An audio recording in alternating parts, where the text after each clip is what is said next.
What's up everyone, this is Marky2200 here and welcome back to my Need for Speed testing series, where today we'll be taking the best drag cars in Need for Speed Pro Street and test them with stage 4 performance to see which one is the best. I took the top 25 cars in the stage 3 video and I added stage 4 parts here and there, along with reducing suspension if necessary, tuned it properly again and ran everything again. Tunes, as always, is something you can find in the link with the description down below and in the pinned comments. Just like the stage 4 grip video, we're going all out on this, so we've already did manual with Clutch and NOS, but I've also added the Widebody Kit and a spoiler. Even though I've already proved it's not necessary, for consistency reasons I thought this would be the best option. I've ranked these cars on both the quarter mile and the half mile by simply adding those two times up. So let's say a car has done 6 seconds in the quarter mile and 10 seconds in the half mile, the total time would be 16 seconds. Easy peasy. So without any further ado, the car that came in 25th, lowest in this ranking, unfortunately, is the classic Dodge Charger. Funnily enough, it was also 25th in the stage 3 drag video. However, I will say that it improved its lap time or its drag time by quite a bit. The total time is reduced by nearly a second, and that is rare in these cases. You will find that the improvement is like maybe a couple of tenths here, but anything close to a second or even over a second is very rare indeed. We have the drag Kings car, the Ford Mustang GT, the total time was 16.2 and it improved its lap time by, well, the over 7 tenths, which is quite a bit. And then we have the Z06 Corvette, which, I mean, it was also a big improvement. But here's the thing though, these are the best of the stage 3 drag cars, so all of these cars are amazing to drive. The Charger had a quarter mile time of 6.2 seconds, and that already is an insane time and will easily get you through all of the drag events. Becoming drag king, beating Rio Watanabe easily. So all of these cars are insanely good. And here we have the E92 BMW, which improved its time by over a second, which, like I said, is quite rare. I mean, I say it's quite rare, but the first 5 have improved its time by, 7 tenths, 8 tenths, 9 tenths. And here at number 21 we have the 240SX, which improved its time by about 9 tenths, which is, it is just genuinely insane. Then we have the Mazda RX-8, which is the first car where the improvement is a bit less. It improved its drag total time by about 5.5 tenths, which is still amazing. I mean, the quarter mile time of 6.13, a half mile of 9.69, that is still very insane. But where we find the least improvement by far is the Koenigsegg CCX, and that's just because of how this car works.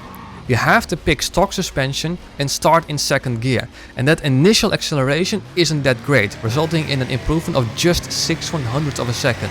Still an amazing drag car, but for the price, you can do much better. And the Infiniti G35 is an excellent example, because it improved its total time by about 9 tenths of a second, which is genuinely insane. Quarter mile time 6.13, half mile time 9.67, that's genuinely insane. When we come to the next one, the C6 Corvette, this is one where you have to pick the twin screw charge. This is something that I want to touch briefly on, because the force induction matters insanely amount. You either want to pick the twin screw charger when it's available, if not, you want to pick the turbocharger. The turbocharger is available on most cars, but for like on the classic muscle cars, the C6 Corvette and I think the Lancia Delta, which isn't in this list, you want to pick the twin screw charger. Because the difference in drag time is just an insane amount.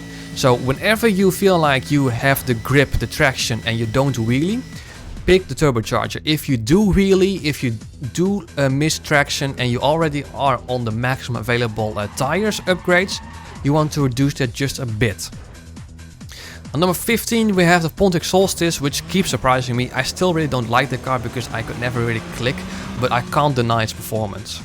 Then at number 14 we have the Cayman, which did a 601 quarter mile and a 9.58 half mile. The total time is 15.59, which just is a decent improvement. It improved its time by 33/100ths of a second, which you know is alright, it's nothing special. I said the twin screw charger or the turbocharger, that is except with the 911 GT2, because it is a supercar and it wheelies at stage 2 if you use the turbocharger. This is why you want to pick the Tier 4 racing charger, even though it is slower. It still improved its time by about a second, but don't pick the turbocharger for that car. And number 12, the GTO. I mean, this car is also, I wouldn't say surprising, because I know from a lot of experience that this car is amazing, and it just shows. I mean, it's his first car that achieved the quarter mile in under 6 seconds, and that is just already an insane achievement. The next we have the Viper, and the Viper also is just an insane car. I previously always thought that the C6 Corvette was the best modern muscle car, but this is already so much better. Acceleration wise, it is just genuinely insane. You've also probably been seeing quite a lot that I am skipping gears like 1 to 6 and immediately nossing. Yes, that is the case. I am on PC and you can bind a key to any of the gears. I still have tuned the gearbox in such a way that you can go through each of the gears quite good. Because obviously consoles don't have the feature that you can skip gears. So if you don't have that feature, just tune the gearbox like I've tuned. And once again, the link is in the description and in the pinned comment. But you just want to go through the gears very quickly and still want to NOS after first or second gear, whatever you are shown here on the video. Here at number 9 we have the Subaru Impreza. Mind you, this is the only all-wheel drive car in this list. That generally tells you that rear-wheel drive dominates this category. But the Subaru Impreza, it's cheap, it's early from the start, it's stable, it's all-wheel drive, and that means it's the only car in this list that you can pick stage 3 or 4 suspension with. Coming at number 8, we have a car that very many years ago was considered the best of the drag cars. However, it improved its time by not much. It improved its time by just 12/100ths of a second. It is still an insane car, genuinely still an insane car. However, there are obviously 7 cars that are better. The power is amazing, the NOS is amazing, it goes through it very quickly, and honestly, that's all I can say about these positions basically. All of them are genuinely insane. Number 7 we have the Acura NSX, and I mean that improved its time by quite a bit, a lot more than the C2 Corvette, because it improved its time by 6/100ths of a second, or 6/10ths of a second I should say. And that just means that the power is amazing, the NOS is amazing, everything is basically amazing. But the cars that are above the NSX are more amazing than the NSX. But the NSX is still an amazing car. All of these cars are amazing. Then at number 6 we have the Ford GT, which I mean is one of the very few cars that needs stock suspension. However, it doesn't feel like this has stock suspension. Normally when you have stock suspension, the car will just wheel spin off the line uncontrollably. However, the Ford GT has so much grip of its tires that just isn't the case. The power is amazing, it goes through the gears very quickly, it improved its time by quite a bit. However, it is just a tad expensive. Then the biggest surprise easily is the Toyota Supra at only number 5. In the stage 3 ranking video it was at number 3. That means that 2 cars has knocked the Supra down a bit. I would say, I mean, the time isn't surprising at all. It did amazingly, wonderfully. I mean, the improved time isn't as much as many other cars. Only 31/100ths of a second. The fact that the Supra is so high up isn't that surprising.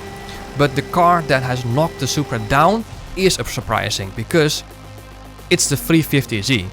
Mind you, I will tell immediately, it only knocked it down and it only beat the Supra by just 1/100th of a second total time wise, because it was 2/100 faster on the half mile but 1/100 slower on the quarter mile. So even though that the 350Z is an insanely good car and in some cases better than the Supra, the differences is nothing and you honestly wouldn't notice it. Then we're jumping up quite a bit at number 3, because I mean we went from a 1475 total time wise to a 1457. That is just an insane amount. These cars are the S tier of the drag cars. First with the Pagani Zonda, it is the most expensive car of the 3. But I mean, the improvement is just 31 hundredths of a second, which is, you know, alright, but you can't improve that much on what it already did. The car in stage 3 was already bonkers. Then at number 2, we have the Challenger, and the total time is just, what was it, just 2/100ths faster than the Zonda. I mean, yes, it did put up an insane fight. I mean, the times that you're seeing right now, quarter mile time wise, half mile time wise, is just all in all insane. The improvement isn't that much just because you couldn't improve too much on this car. It was already perfect. However, I think that many of you have already guessed which was going to be number 1, and it is the Camaro 67. Because in stage 3 I did the trick already where you start in 5th gear, NOS immediately and then shift to 6. But it was not nearly as effective in stage 3 than it is at stage 4, because it improved its drag time by 1.21 seconds, which is easily the biggest improvement of the list. I mean, the Challenger is insane, the Zonda is insane, the 350Z is insane for beating the Supra, but the Camaro is just on another level. And those were the 25 best drag cars with stage 4 parts in Need for Speed Pro Street. Easily the biggest surprise is that the 350Z actually beat the Supra. Mind you, it was still by only 1/100th of a second, but it still beat it. I will say that immediately, all the cars where the difference is like 5/100ths of a second total time wise, so that's the Supra and the 350Z, that's the Zonda and the Challenger RT, you will simply not really notice a difference unless you actually keep track of the times. So if the difference is just that small, yeah, I mean, you can use any car you want. Then again, like I said in the beginning, even the Dodge Charger at number 25 had an insane time where you can beat easily the Drag King, the Ryo Watanabe, all the other opponents. All of these cars will easily get you through the game with stage 4 performance. And that means that we're also nearing the end of the video. If you've liked this video, consider giving it a thumbs up. If you wish to stay updated on all my future streams, videos and whatnot, consider subscribing. The next testing video will be taking the top 30 stage 3 speed cars along with a couple of bonus cars and test them for stage 4 performance. So that will be easily the biggest list of them all. Until then, this has been Marky 2200. Thank you so much for watching and hope to see you very soon. Take care.